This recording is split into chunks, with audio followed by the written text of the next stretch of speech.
ঠিক কিনা বলেন? এই জন্য মা বোনদের দরকার। ওনারা এসেছেন, মা বোন আসলে হয়ে গেল। কারণ এই জাতির একমাত্র উত্তরণের উপায় হচ্ছে মা বোনেরা। মা ভালো হলে সন্তান ভালো হয়, জমি ভালো হলে ফসল ভালো হয়। প্রত্যেক খালি বলে হুজুর মেয়েদের ওয়াজ করবেন কেন?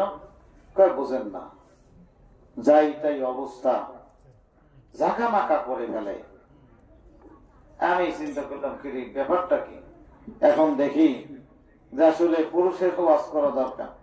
মা বোনের এই দেশের সরকার, ওদের বিরোধিতা করে চাকরি হারাবো না। কি বলে? একবারই কতদিন বাড়ি ঘর ছাড়া হয়ে থাকলাম, হাঁটুর মালই ফেটে গেছে রিমান্ডে দিয়ে, আর বিরোধিতা করবো? কি বলেন? আপনারা করবেন? স্বামী যদি স্ত্রী সবসময় বিরোধিতা করে সেই সংসারে শান্তি থাকে?